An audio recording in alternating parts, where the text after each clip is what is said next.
What is class in Java? So it is a very simple question everybody can answer. But today I will not explain class as it is defined in some materials which is available. Now we have to conceptualize the concept of class with the context of structure in C. So now I will try to relate this concept of user defined data type, how it is used in Java. So here today, my point is whenever I'm talking about data types, we know that we have two kinds of data type. One is primitive data type, and another one is known as user defined data type. And we have enum data type too. But let's concentrate on user defined data type. In case of C programming language, we have two kind of user defined data type. One is structure and another one is union. Now, I will tell you how the concept of structure is extended in Java so that we could create the concept of class. So, how the structure will look like. So, in general, we will write struct keyword and then we will write any name. And then within this structure, we will define some primitive data type. And also, we have to remember this structure ends with semicolon. Now the most important point over here is in case of Java, we will follow the same syntax. Instead of struct, we will write class. And instead of this kind of name, we will give class name. So here the point is in case of structure, we generally prefer to give the name of the structure with small letter in lowercase. However, in class, we prefer to use the name of the class in capital letter. Why? Because please try to understand if I write class name in small, there will be no error, no problem. However, in case of Java, we have some predefined classes such as system. This kind of predefined classes in Java always starts with capital letter. So here I will follow this convention that usually I provide class name in capital. So now the class will look like this. Now here we inside class we can also define primitive data types. So here try to understand what is the definition of a class. From this we can clearly define a class and the concept of class.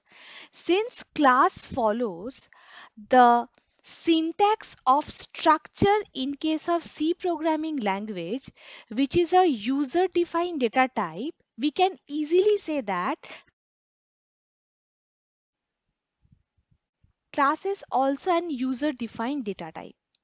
So this is the extended concept. But what is the difference? Difference is in case of structure, it ends with semicolon. But in case of Java, class never ends with semicolon. Here there will be no semicolon. However, remember one point, whenever we define class in C++, it look like exactly similar to this class in Java, but it ends with semicolon, just like a structure. Now here the main difference between structure and a class. Inside a structure, you are not allowed to define any function. It is not allowed. However, in case of class, you can define function. And in Java, this kind of function is known as method. So this is the only difference that function is not allowed in structure, however, function is allowed in class. So from this explanation, I can state that the first definition of the class is an user-defined data type in Java. Now, whatever difference I have stated so far, they are the very simple and very casual differences. But we have to understand the actual difference between this class and structure. So here, if I tell you that technically structure and class, they are almost equivalent. Still, there are many differences. So now I will discuss some of the major differences between class and structure. So the first thing that I'm going to define is the concept of size. Means whenever I am defining a structure and when the structure is empty, then here my question is, what is the size of the structure? This is the first question. And also the similar question is applicable whenever I am defining a class and when the class is empty, then what is the size of the class? This thing we have to discuss. So here my point is, whenever we are talking about empty class, the size of the empty class is 1 byte. And whenever I am talking about empty structure, the size of the empty structure is 0 byte. Now we have to understand that, okay, this is a basic difference between class, but why this kind of difference occur? So here there is a very simple thing, that is class is a concept which is based on pass by reference. However, structure is a concept that is made on the concept of pass by copy. So it means that class is a reference type and its object is created on heap memory. This is the very important point. So try to understand this point. I'm going to elaborate. So according to our discussion, structure and class both are user defined data type. So now whenever we are talking about data types, there should be one variable of the data type. So since here integer is a primitive data type, a is a variable of that data type. So in case of structure, what we will do? In case of structure, we have to define one variable of the structure because structure is the data type. So we will write struct E and then the variable name. So at this point of time, this kind of variable is known as object because inside a structure we can write many primitive data type according to our choice. So whenever I am talking about V1, this V1 is representing the entire structure. So data type of V1 is struct E. Similarly, in case of C++, whenever you want to define one object, you have to write the class name and then the variable name, just like this, V. So in this case, V will act like an object of class A, just like this. But in case of Java, the object is defined with some different syntax. So in that case, we have to write name of the class, then name of the variable, then equal to, then new operator, and then we again have to repeat this class name with this symbol. So what is the meaning of this symbol? I will explain it in details, but try to understand. This is how we can define particular object of a specific type. So here my point is, here A, which is a class name, it is data type, and here the data type is user defined, and V is the object of the data type, or you can say it is a variable of the data type. You can compare it with this. Here int is the data type and A is the variable name. So struct E is the data type and V1 is the variable name. Now try to understand this concept, pass by reference and pass by copy. Here class is known as reference type.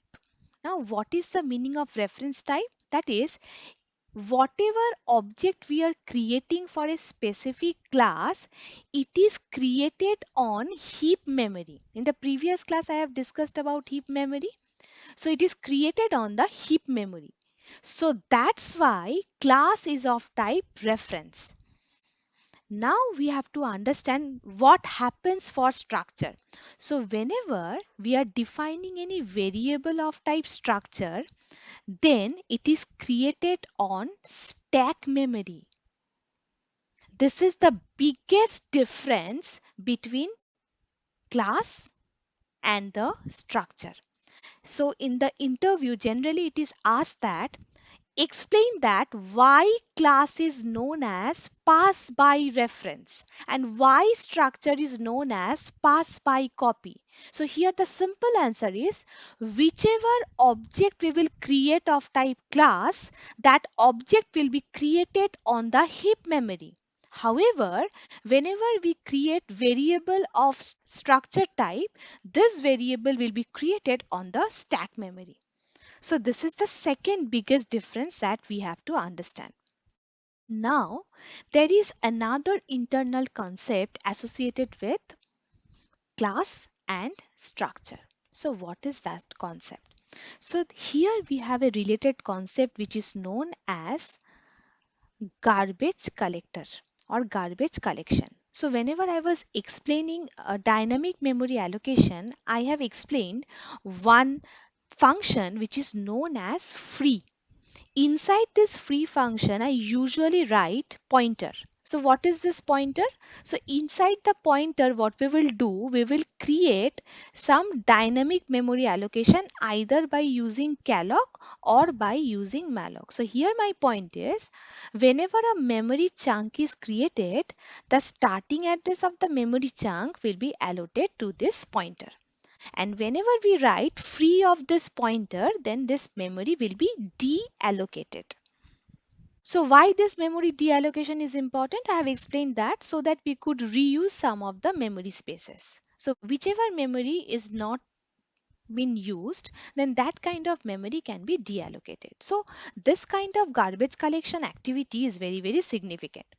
So here my point is, whenever we are dealing with class allow to perform this cleanup, means the garbage collection activity before object is deallocated, because the garbage collector works on heap.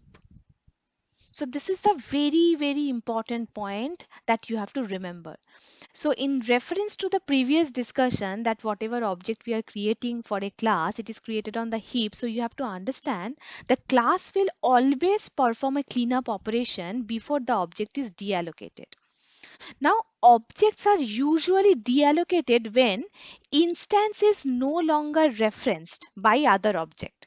The simple meaning is, try to understand whenever we are defining any structure variable, why we are using it.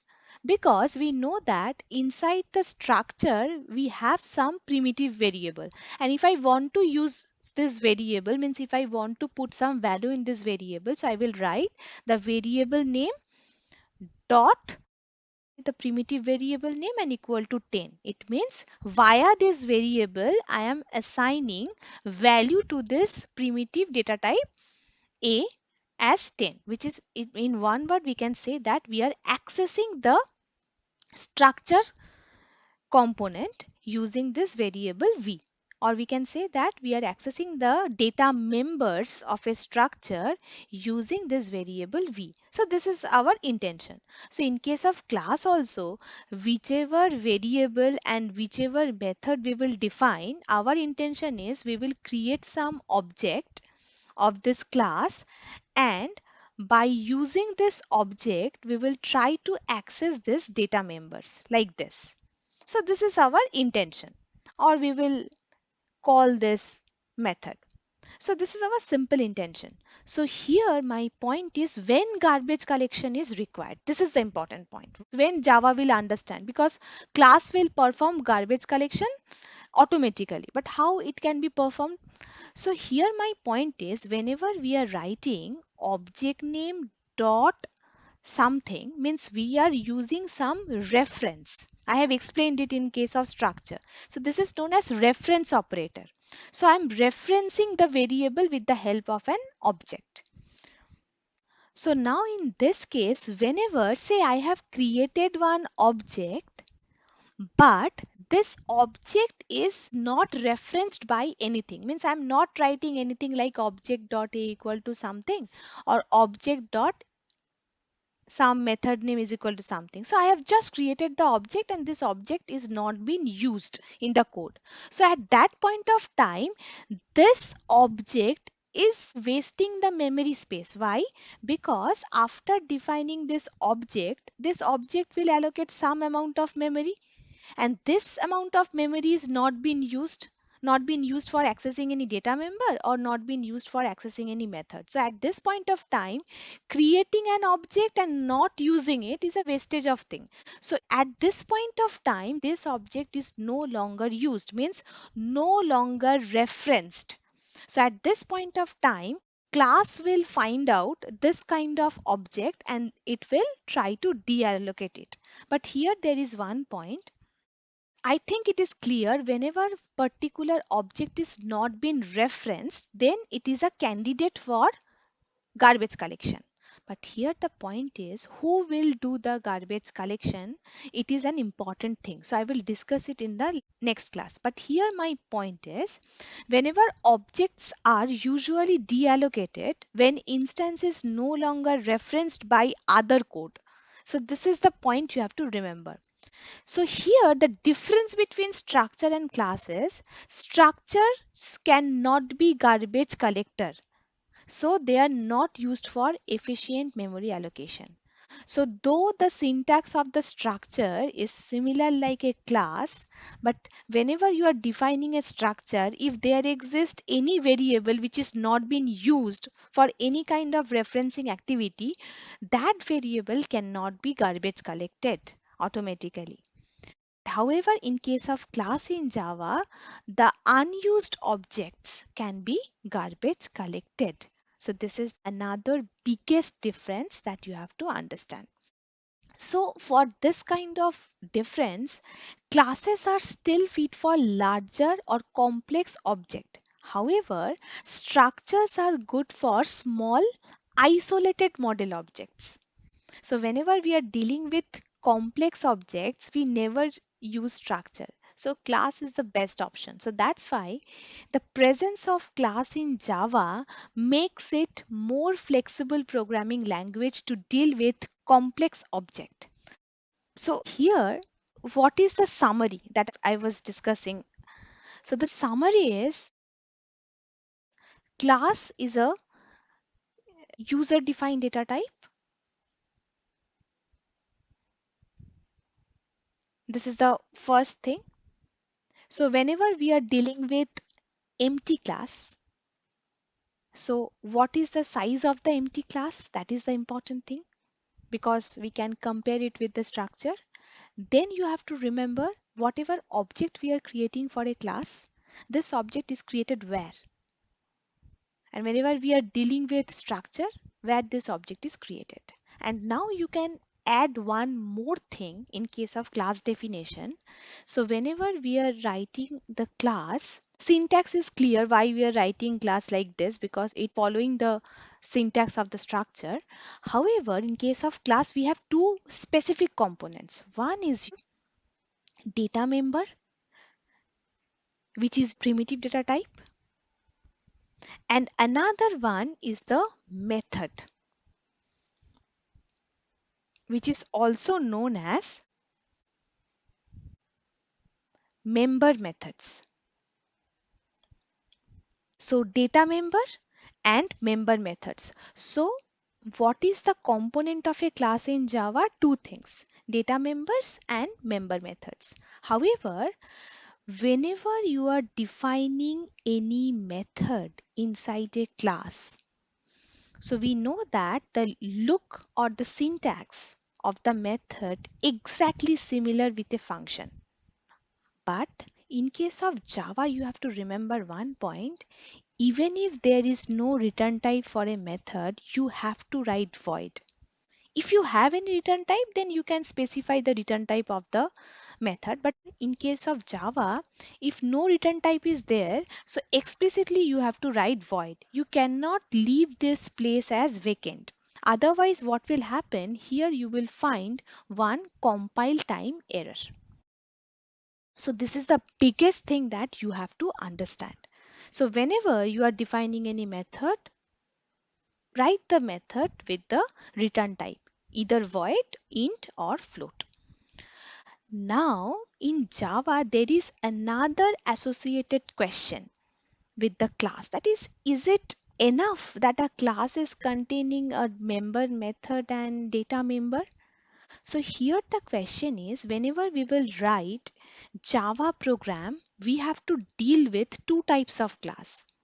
One kind of class is that I was talking about, that is a class with primitive data types and member methods. Method or methods. We can write more than one data member, we can write more than one data method. However, we have another kind of class in Java inside which we have main method. And whichever class is containing the main method, this class is known as main class. So we have two type of class in Java. One is main class, another one is general class. So in the general class, you have the flexibility to write your own method to do some specific task. However, in case of main class, you have to write the main method. And why this main class is significant? Because we know that to access each and every data member and member method, we need an object of this class.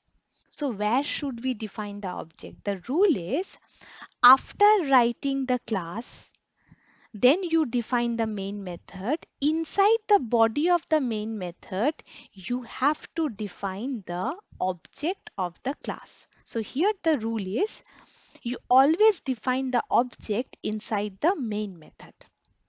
But today I'm not discussing about the object. Today I have some more discussion about this line. So in this line we have to write public static void main string args. So here I will discuss one simple thing, that what is the meaning of this keywords. So first, it is a simple thing.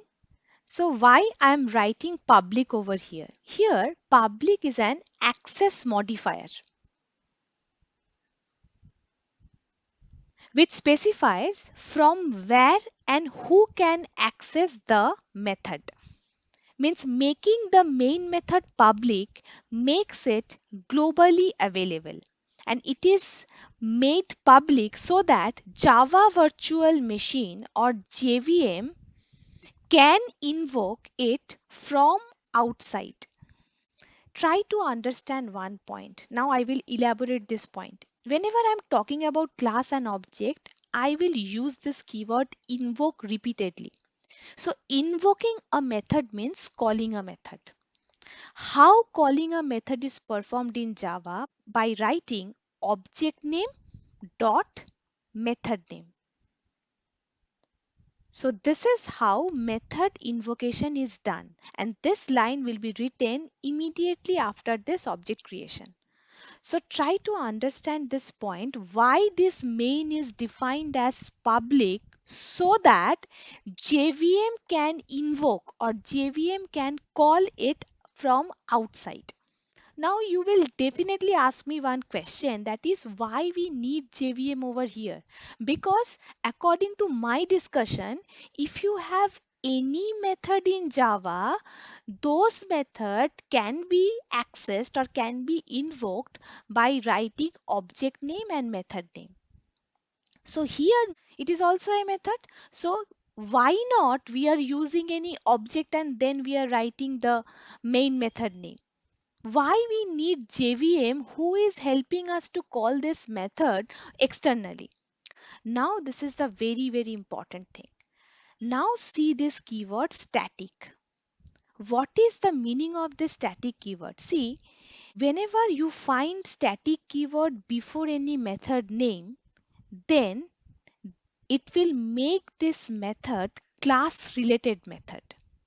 That is, the main method is static so that JVM can invoke it without instantiating the class. So this concept you have to understand.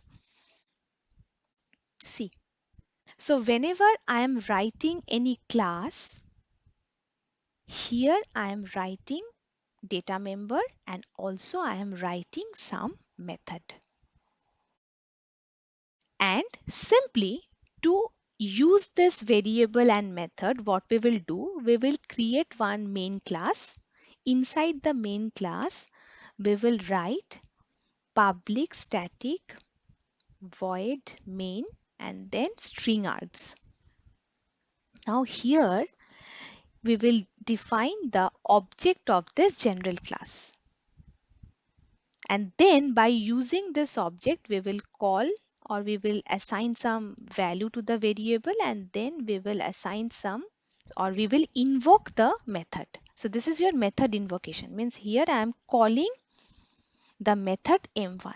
Now try to understand, whenever I am calling a method, so this rule is same for everyone. That is, if you are a method, then you take help of the reference operator and the object, then only you will be able to execute. So in this case, whenever you find any static keyword before any method name, at that point of time, you just make a note that this kind of method cannot be invoked. It cannot be executed by using object and reference operator. It is not allowed. Since main is a static method, so at this point of time, we have to take the help of Java virtual machine that can invoke this main method without instantiating. Without instantiating means this thing is known as instantiation. Instantiation means whenever I am writing a class name and then the object name, this object is known as a instance of a class or variable of a class. So whenever I am writing object dot method name means we are instantiating the method or we are calling the method or invoking the method. So here, since we have static keyword over here before main, so this main method will become a class related method. So in that case, writing object dot main method name is not allowed. So at this point of time, who is responsible for calling the main method? Java virtual machine is responsible for calling the method, and it will allow to call this main method without instantiating it. Means it will not require any external object to call this method. So this is the meaning of the static keyword.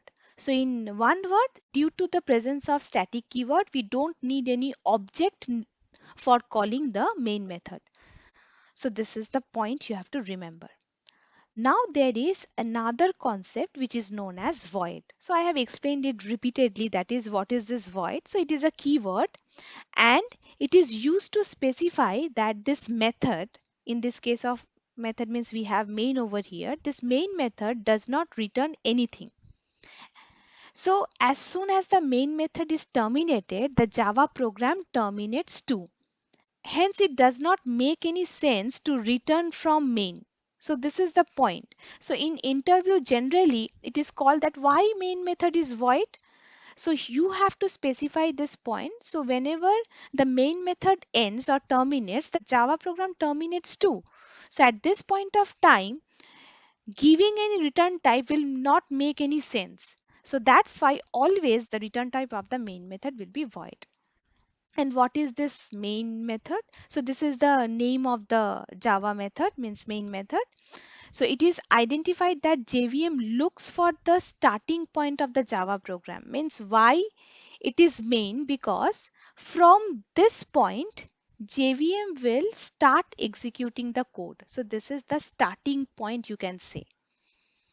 So in general, it is asked that if you change the name of the main method, so it will execute or not. So here the point is, it is the responsibility of the JVM to find out the starting point of the Java code, means from which point it will start executing the code. So by visualizing this name, it will start executing the Java code. So at this point of time, changing the name of main will not work. Now we have another thing. Here we have string args. So it is a very important thing you have to understand. So basically this is known as command line argument, and here args is an array of type Java dot lang dot string.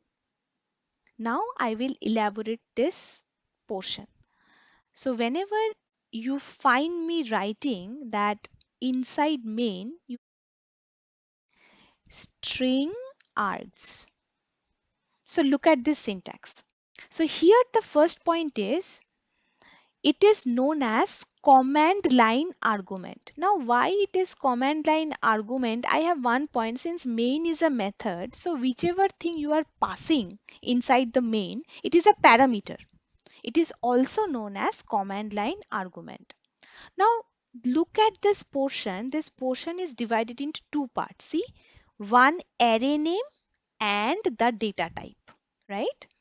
So here we know that whenever we define any array in C also we have some data type.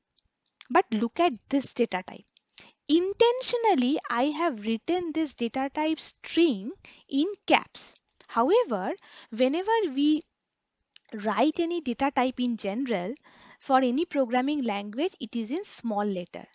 So from this it is clear that this string is not a simple data type. It is something unusual data type. So basically what is this string? This string is a class.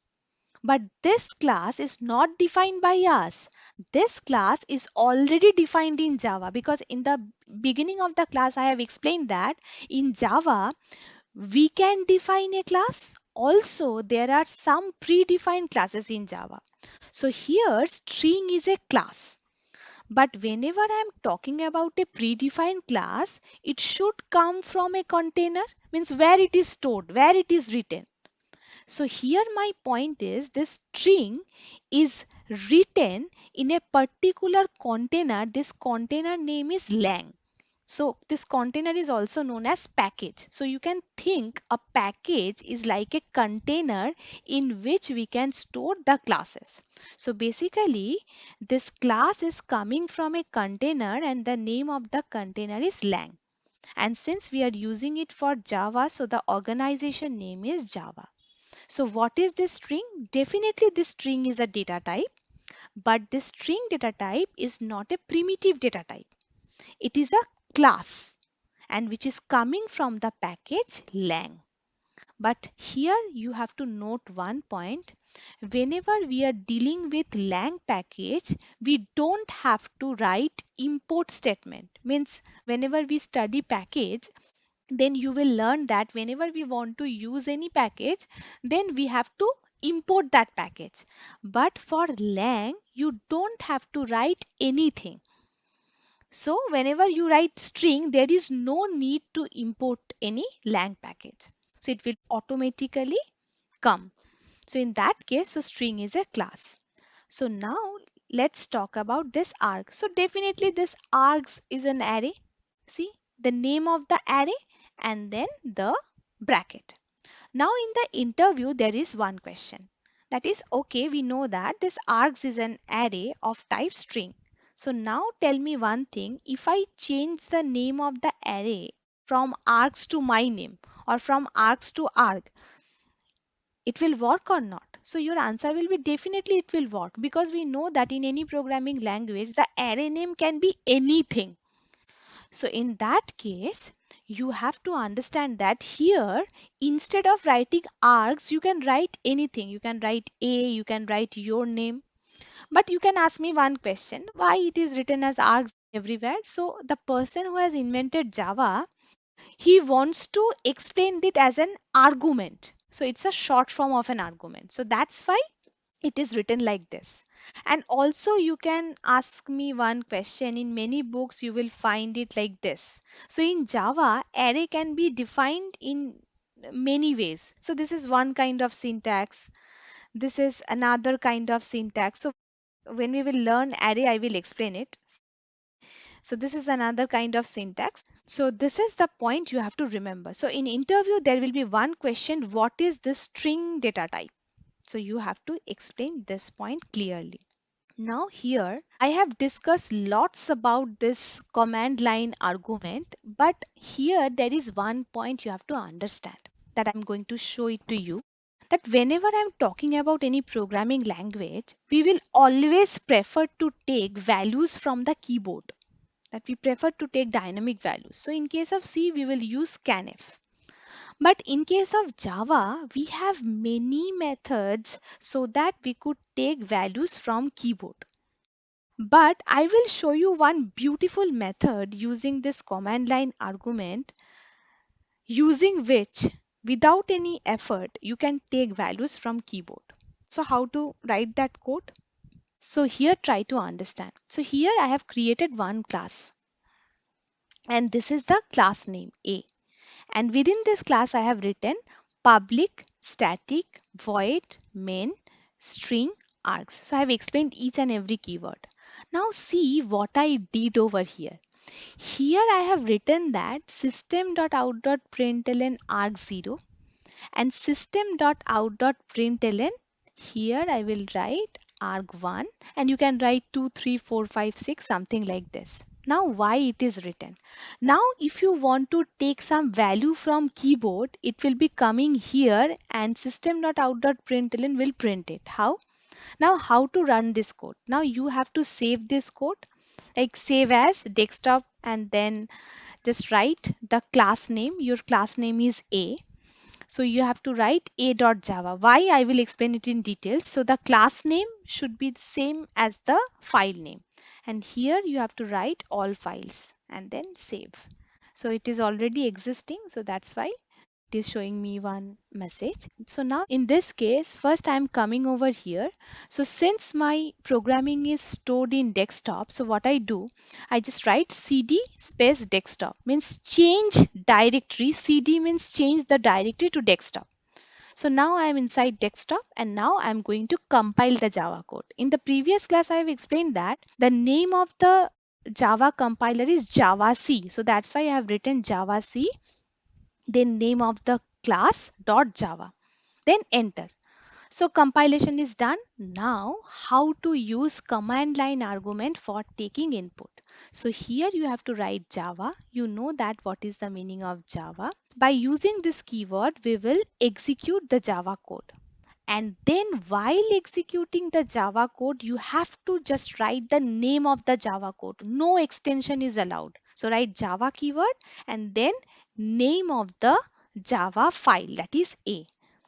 Now to deal with command line argument, see here we have two command line arguments. So it means it can take two string input, one within arg0 and one within arg1. So that's why here after writing this java space file name space, then I will take two input string input, say your name and your surname, and then press enter, it will print. So this is the one very simple approach by which you can take input from keyboard, and also you can take any special character, anything you can take A and then you can take anything. So now you may ask me one question, how numbers you can take because it's a string type. So here my point is, whatever thing you are taking from keyboard in case of Java, everything is treated as string due to the presence of string tags. So later on, we will face some problem due to this and we will learn lots of things associated with this. So here my point is, by using command line argument, you can take values from keyboard. This is the first mechanism. Apart from this mechanism, we have three more mechanisms by which we can take input from keyboard. But those mechanism I will not be able to explain right now because for that purpose we need to learn packages.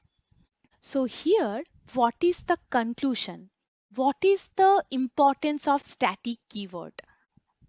Second, what is the meaning of this string data type?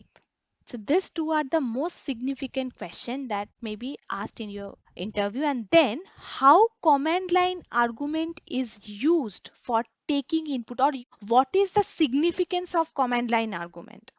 So the significance of command line argument is you can take any number of input of any type from the keyboard. So you can increase this number,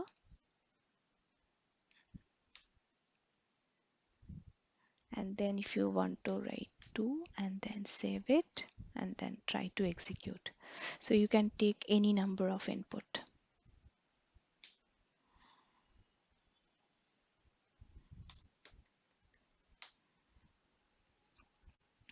So this is how it will work. So this is the very basic idea that we have to understand. But still, here my point is, what is class, what is object, I haven't explained right now. But for the time being, you know that what is the basic difference between class and structure. Now you will understand the meaning of call by value and call by reference. So here the point is, whenever a question is asked to you in your interview, what is the importance of stack? Then at this point of time, you can answer that whenever we create any variable of type structure, that variable is stored in stack. So stack is one of the component which will hold the structure variable. And also you can state that whenever we are talking about heap memory, what is the significance of heap memory? Heap memory is used in Java to hold the created object of a specific class. So this is the main thing you have to remember. This is my code. In case of method, I may pass parameter, I may not pass parameter. So what I will do, I will save this code and I will try to execute it. So what will happen? Let's check. So in this code, say I'm using argument parameter, so I'm just releasing it. No issues. So I'm just writing a simple code that is printing some name, right? Java. So let's check what will happen.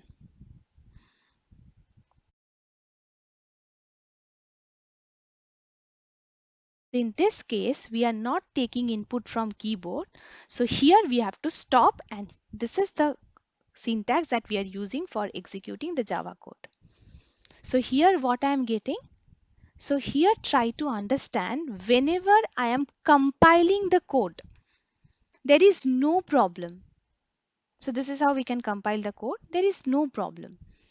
But whenever we are executing the code, it is written that main method in class A. See, it is not found. So here my point is, in case of Java, passing this command line argument is very important. Why? I will definitely tell you, but it's a very good question. In the interview it is asked that. So whenever it is not written over here, what kind of error you could expect? Your answer will be, there will be no compile time error. No compile time error. I have proven it. However, this error is found at the runtime. So here, what you can conclude, absence of this command line argument will be tracked while executing the code. Why it is not tracked in the compilation time? Because in case of compiler, it is already defined that whenever you are defining any method, you may pass parameter or you may not pass parameter. So this definition is stored in the compiler. So that's why whenever we are omitting this command line argument, compiler is not finding any error. And one more thing I want to show, that is, instead of writing args, we can write anything. So it will work or not.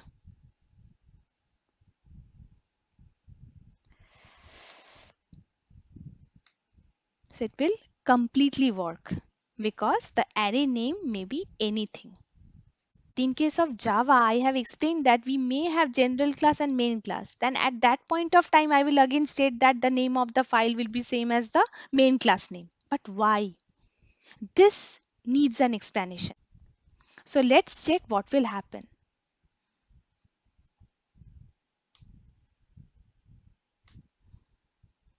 Again, the same thing. So again, for a compiler, it is defined that the method name can be anything. So for a compiler end, it is correct. However, whenever we are executing the code, we know that we have to deal with JVM. And we know the architecture, we have Java Development Kit, JDK. Inside JDK, we have JRE, and inside JRE, we have JVM. So whenever we are executing the code, we are dealing with Java Virtual Machine. So Java Virtual Machine will not be able to identify from where should it start. Why it is happening? Because Java is not a structural programming language. That is, it will execute line by line. So it's a object-oriented programming. So here mentioning the starting point is very, very important. So since JVM is not getting the name main as a method name, so this problem is tracked as runtime. So this is the thing. So again, if name is not main, then it will not be tracked in compile time.